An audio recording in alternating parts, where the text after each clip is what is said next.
Hello friends, welcome back to our channel. આજે મારા mummy એક નવી રેસીપી લઈને આવ્યા છે જે બહુ હેલ્ધી અને ઇન્સ્ટન્ટ છે અને એનું નામ છે વેજીટેબલ ઇડલી. તેની સાથે મમ્મી એક ડિલિશિયસ સાઉથ ઇન્ડિયન ચટણી બી બનાવવાની છે. સો ચલો આપણે કિચનમાં જઈએ અને જોઈએ આ નવી રેસીપી. ઇડલી બનાવવા માટે મેં 1 વાટકી અડદની દાળ લીધી હતી, 3 વાટકી ચોખા લીધા હતા. એ પલાળીને મેં 5 કલાક રાખ્યા હતા. હવે આપણે ખીરું બનાવશું. ખીરું બની જાય પછી આપણે બધા વેજીટેબલ નાખવાના. વેજીટેબલ ટાણા છે, મરચાં છે, અડધી વાટકી રાખ્યા છે મેં, 3-4 ચમચી થાય એટલા. પછી હરી મરચી છે, તીખી છે, એ 1 ચમચી જ છે. એ તો પછી તમારે જે પ્રમાણે તીખું નાખો એ પ્રમાણે નાખી શકાય. કેપ્સિકમ 3 ચમચી છે અને ગાજર છે એ અડધી વાટકી છે અને ડુંગળી છે એ મેં 1 વાટકી લીધી છે. પછી વધારે તમારે ગમે તે વેજીટેબલ નાખવા હોય તે નાખી શકો છો. મારી પાસે આટલા હતા એટલે હું આટલા નાખું છું. હવે આપણે ખીરું બનાવશું.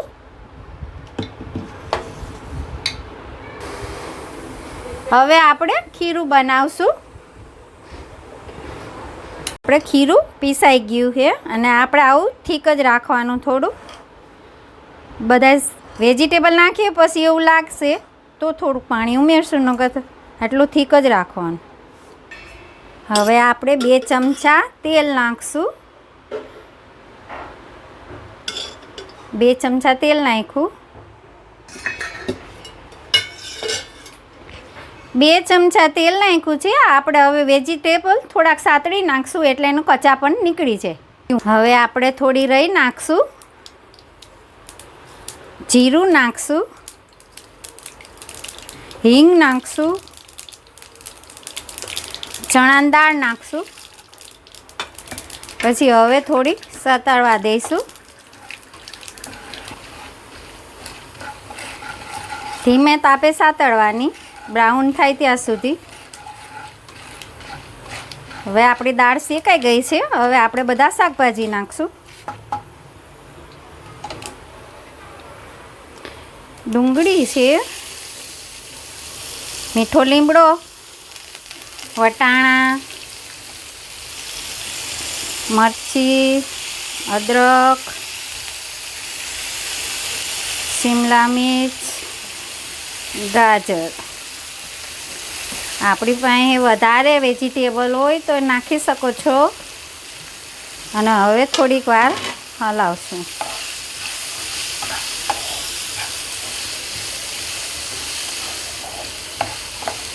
આપણે બહુ નહીં પકાવવાનું, થોડું થોડું કચા પણ નીકળી જાય એટલા માટે.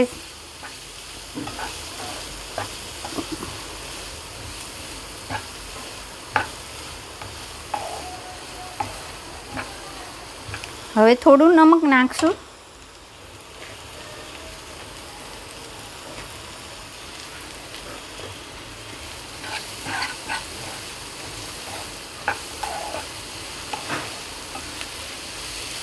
બસ હવે આપણા વેજીટેબલ ફ્રાય થઈ ગયા છે. હવે આપણે ગેસ બંધ કરી દઈશું. થોડું ઠંડુ થાય એટલે આપણે ઇડલીમાં ખીરું કર્યું છે ને એમાં ઉમેરી દઈશું. હવે આપણા શાકભાજી થોડા ઠંડા થઈ ગયા છે. હવે આપણે ખીરામાં ઉમેરી દઈશું.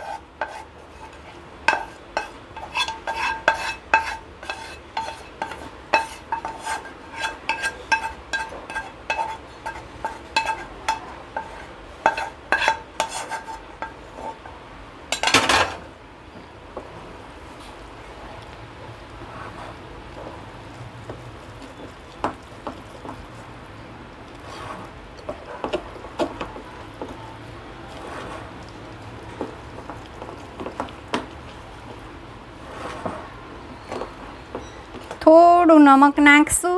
મને થોડું ઓછું લાગે છે એટલે હું થોડુંક નાખું છું.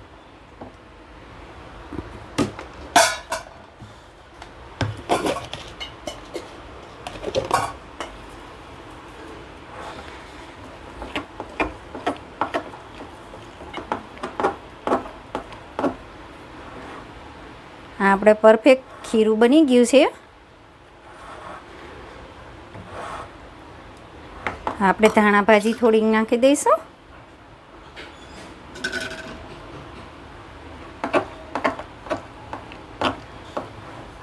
આપણું ખીરું તૈયાર છે. હવે આપણે ઇડલી બનાવવા મૂકી દઈશું. મેં ગરમ પાણી મૂકી દીધું છે. હવે પ્લેટમાં તેલ લગાવી પછી મૂકશું. હવે હું મારું સ્ટીમર માટે પ્રમાણે હું ખીરું અલગ લઈ રહી છું અને થોડા સોડા નાખું છું અને માથે થોડુંક લીંબુ પાણી નાખીશ એટલે એક્ટિવ કરવા માટે. હવે એને હલાવશું. એકી હારે સોડા નહીં નાખી દેવાના, એટલા ફૂલવામાં બહુ કેવડાવે. ઝાઝી વાર લાગે તો પછી સોડાનો કોઈ મતલબ નહીં રહે. તમે જેમ જેમ તમારે ઘાણો મૂકવો હોય તેમ તમે સોડા નાખશો તો તમારું રિઝલ્ટ બહુ સારું આવશે. એકી હારે સોડા નાખવાથી ઇડલી ફૂલાશે નહીં અને તમારે થોડીક ઓલી કડક જેવી લાગશે. તમે થોડું થોડું લઈને નાખશો સોડા અને લીંબુ તો બહુ મસ્ત બનશે. હવે આપણે પ્લેટમાં તેલ લગાવી દઈશું.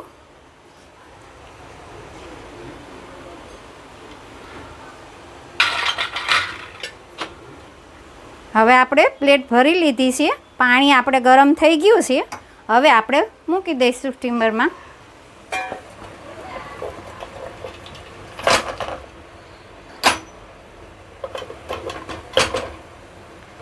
આપણે હવે 10 મિનિટ માટે પાકવા મૂકી દઈશું અને ફૂલ તાપ રાખવાનો. હવે આપણે ચટણી બનાવવા માટે ચણાની દાળ લીધી છે, 3-4 મરચાં લીધા છે, લસણ લીધું છે, આદું લીધું છે અને લીમડાની. હવે આપણે તેલ ગરમ થઈ ગયું છે. હવે આપણે ચણાની દાળ નાખશું. એને ગોલ્ડન બ્રાઉન થાય ત્યાં સુધી શેકવાની. મેં 2 ચમચા તેલ નાખ્યું છે. દાળ આપણે શેકાઈ ગઈ છે, બ્રાઉન કલરની થઈ ગઈ છે. હવે આપણે એમાં 4-5 સૂકા લાલ મરચાં નાખશું, 5-6 કળી લસણ નાખશું, આદું નાખશું કાપેલું અને લીમડાના પત્તા નાખશું. હવે એની થોડીક વાર સાતળશું. હવે આ સતળાઈ ગયું છે. હવે આપણે અમને થોડીક વાર માટે ઠંડુ થવા દઈશું. ઠંડી થઈ જાય પછી આપણે પીસી નાખશું. હવે આપણે દાળ ઠંડી થઈ ગઈ છે.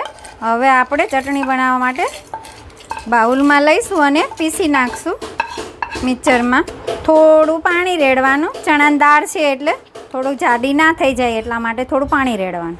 તો આમાં આપણે થોડું મીઠું નાખશું સ્વાદ અનુસાર. તૈયાર થઈ ગઈ છે. હવે આપણી ચટણી તૈયાર થઈ ગઈ છે. આપણે આટલી જ થીક જોતી હતી. તમારે થોડીક ઢીલી રાખવી હોય થોડું પાણી ઉમેરી શકો છો. હવે આપણે તડકો કરશું. તડકો દેવા માટે આપણે 2 ચમચી તેલ મેળશું.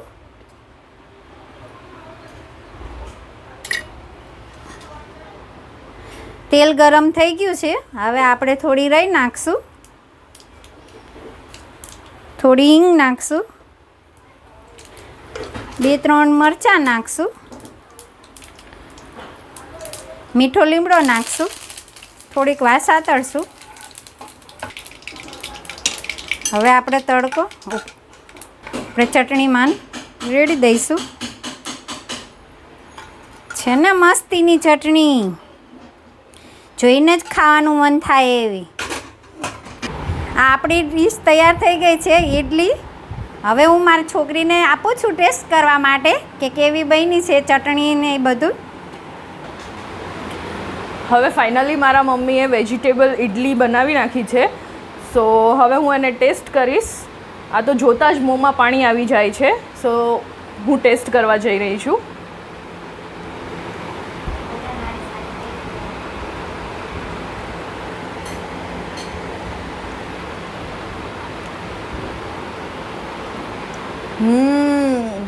બહુ ટેસ્ટી અને ડિલિશિયસ છે. So please like, share and subscribe Home Recipe by Kiran. Thank you for watching.